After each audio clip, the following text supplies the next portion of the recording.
Hello everyone. Today we are discussing the part 4. This is the last part of lesson number 5, Cell the Functional Unit of Life.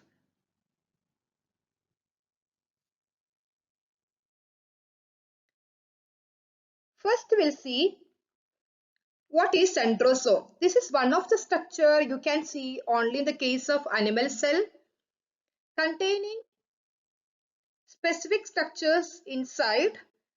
You can see the drawing here. The specific structures it is called as centrioles. And the outer part it is called as centrosome. So this outer part, the complete part is called as centrosome. Inside part is called as centrioles. It can be one or two, depends on the type of this animal cell. And the main function of this is initiating and regulating the cell division. So cell division is completely initiated and controlled by the centrosome. In the case of animal cell, and this is located always very close to nucleus. We have mitochondria next as cell organelle. This is our powerhouse where the energy is produced to carry out all the cell activities, and it's having ATP. What is ATP? Adenosine triphosphate. This is considered as the energy currency of the cell. So we have the structure of mitochondria. So this mitochondria is having specific structure with outer membrane and inner membrane, and this some finger like foldings are there inside. This is called as cristae, and inside that liquid is called as matrix. So all the ribosomes, everything are packed inside this matrix. So we have plastids. Next, this is one of the color giving cell organelle found only in plant cells. That is the reason plants can exhibit different colors. It's having double membrane. You can see the structure here, outer membrane and inner membrane. There are some specific structures packed inside. So what are these structures?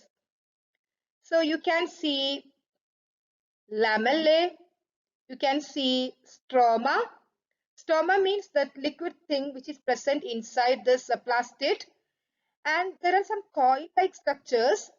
So each coin it is called as lamellae, and together it is called as grana or granum. So these are the specific structures present in plastids. So we have different types of pigments in plastids.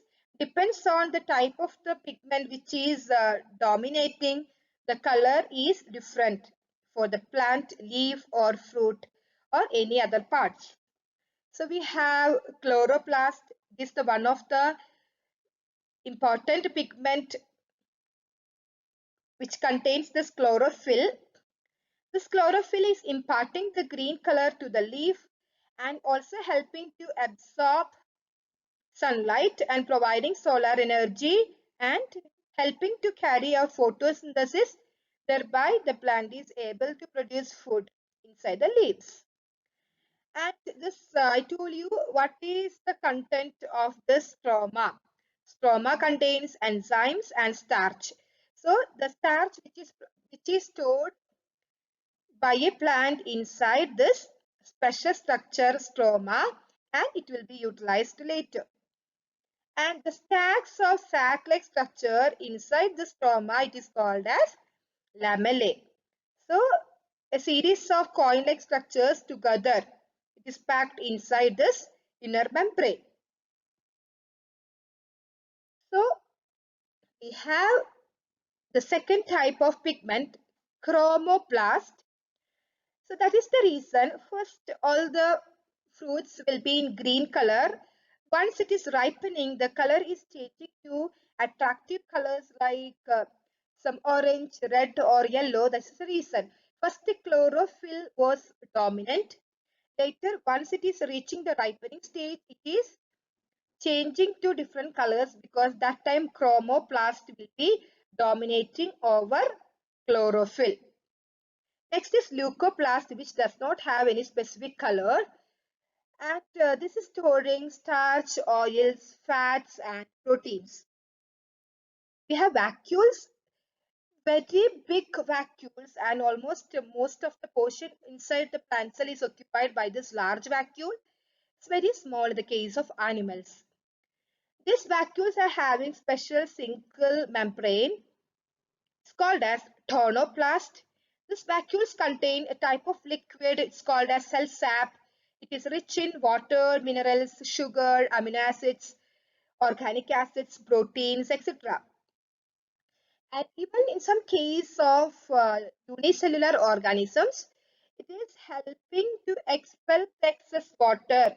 So this will be storing all the excess water and waste and all. It will be removed from this vacuole by a process.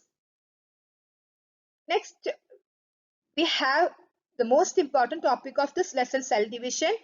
So we all know when our cell is damaged or it becomes old, it has to be replaced by newly generating new cells. So the old cell has to be regenerated and forming new cells. So we have two processes for that. Cell division is carried out by mitosis and meiosis. So the cell division results in the growth of the body and adding the new cells. So there will be some changes in the shape and size of the cells during the cell division. There will be movement of chromosomes to two different sides during cell division. Thereby, one cell is dividing into two. So there are two types of cell division, depends on the purpose of doing the cell division. The one is mitosis, which contain two phases, karyokinesis and cytokinesis. When the division of the nucleus happens, it is called as karyokinesis. When the division of cytoplasm is happening, it is called as cytokinesis. And mother cell is dividing into two identical daughter cells. This is a case of mitosis. It is not having equalization or equal dividing in the case of meiosis. And here, how many chromosomes mother is having, same number the daughter cells also will be having. So this is the normal type of cell division. When the cell is regenerating or damaged, this type of mitosis is happening in that time. So this is helping in growth and repair of tissues in organisms. Next is meiosis. This is mainly for fertilization to offspring. This is not a normal cell division. That's the difference. Normal cell division means mitosis. This is for reproductive organs cell division. Thereby it's forming gametes and producing offspring from the gametes. There are two stages in this meiosis cell division, 1 and 2, and producing the 4 new cells instead of just 2. You can see mitosis only 2, here it is 4. That's the main difference. The new cells only have half the number of chromosomes. There in mitosis, what was the difference? Having the equal number of chromosomes mother is having, same number the daughter cells are having. But here it is only half the number of chromosomes. The reason is here it is 4. Okay, so like this we can compare mitosis and meiosis type of cell